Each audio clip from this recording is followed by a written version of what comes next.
donc le 17 mars dernier.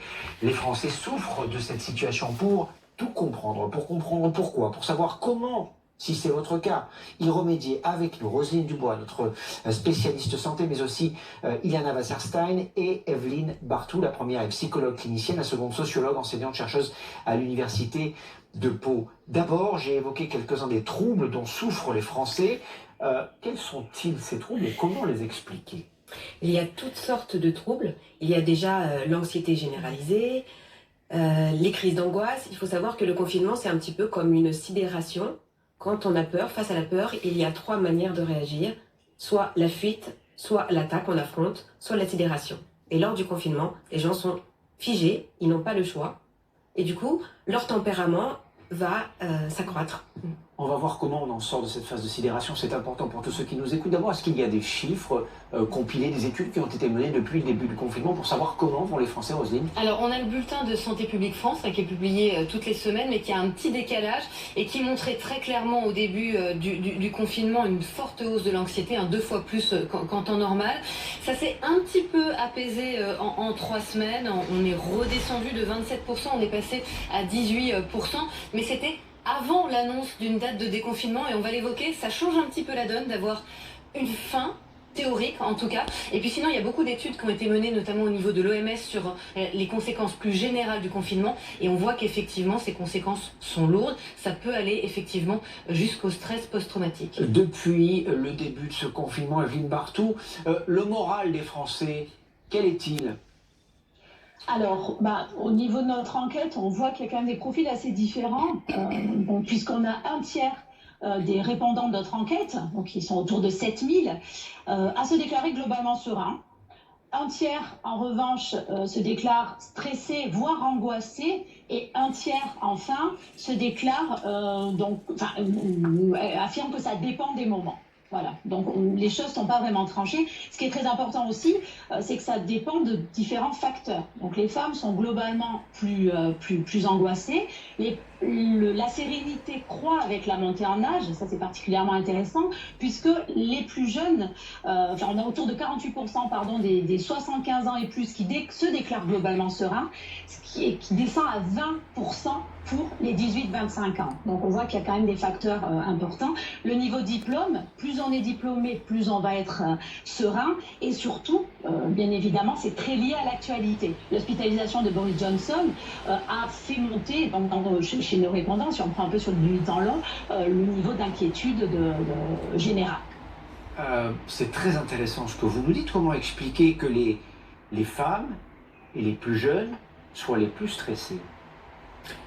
Les femmes sont les plus stressées parce que elles ont le sentiment de porter leurs enfants, de porter leur mari.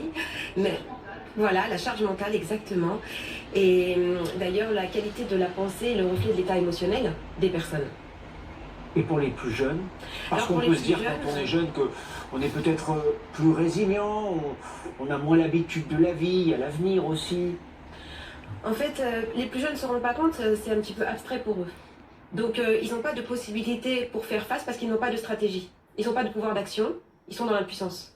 Evelyne Barthou, l'enquête que vous avez menée, au-delà évidemment des profils, puisqu'on voit que visiblement tout le monde est concerné, ce qui est très intéressant, c'est ce que vous nous disiez, c'est qu'il y a un tiers des gens qui sont stressés ou angoissés, un tiers qui sont sereins, et l'autre tiers, ça dépend des moments, ça dépend de l'actualité. Qu'est-ce qu'elle nous dit de plus, votre étude?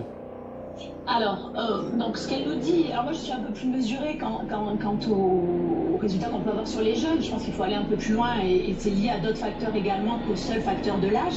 Mais ce qu'elle nous dit, la question du statut, donc est-ce que ces jeunes sont en emploi, ne sont pas en emploi? La question de l'environnement est très importante. Est-ce que ces jeunes sont soutenus? Est-ce qu'ils sont seuls?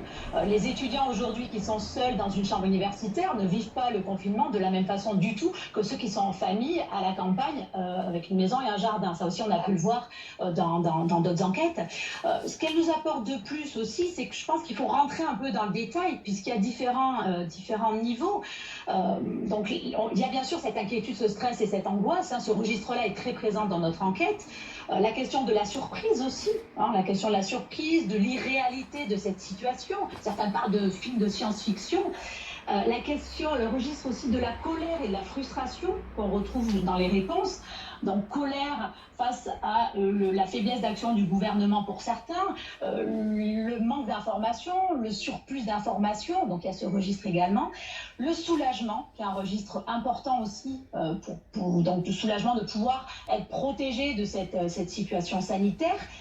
Un registre très intéressant aussi, c'est la question de la libération. Certains se sont sentis libérés, ont l'impression de vivre, d'être en pause, de pouvoir se rapprocher de leur famille. Ça ressort dans l'enquête.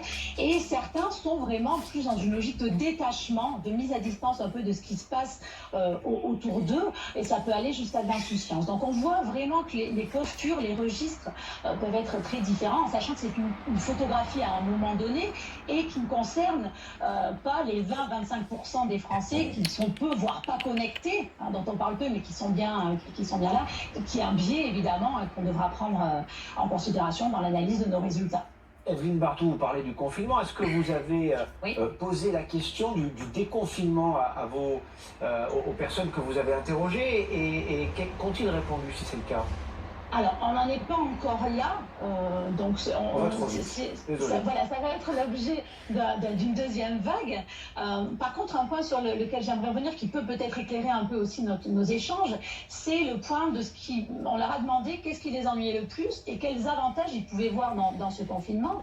Ce qui ennuie le plus les répondants, c'est finalement très lié à l'espace. Donc c'est le fait d'être contraint, de ne pas pouvoir sortir comme ils le souhaitent. Le manque de contact physique, de relations physiques. Donc on voit que le numérique ne se substitue pas, comme on a dit, aux relations physiques et ça manque énormément aux répondants. La question également de l'information dont je parlais tout à l'heure. Pour les avantages, et c'est vrai qu'on en parle peu, mais ça révèle quand même quelque chose de l'état de notre société, cette période de confinement.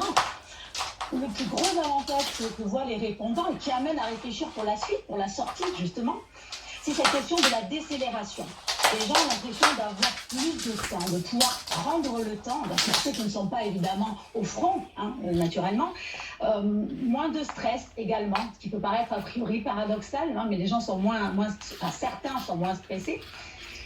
Tout un registre aussi autour d'avoir du temps pour réfléchir, une logique d'introspection, de philosophie, de retour à l'essentiel. Et enfin, le dernier registre qui donne à penser pour la suite, c'est cette question finalement du rapport à la nature. Donc ce sentiment de laisser la nature respirer, de moins se déplacer, de moins polluer, donc qui est aussi un résultat particulièrement intéressant.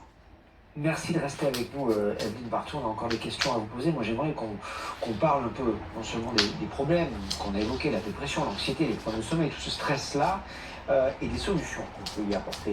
Avant d'en venir à ce point-là, un mot des suicides. C'est quelque chose dont on parle peu. Est-ce qu'il y en a plus pendant cette période de confinement? Est-ce qu'on le sait? Alors, il semblerait que le taux des suicides ait véritablement augmenté durant le confinement. Et je dirais que le mot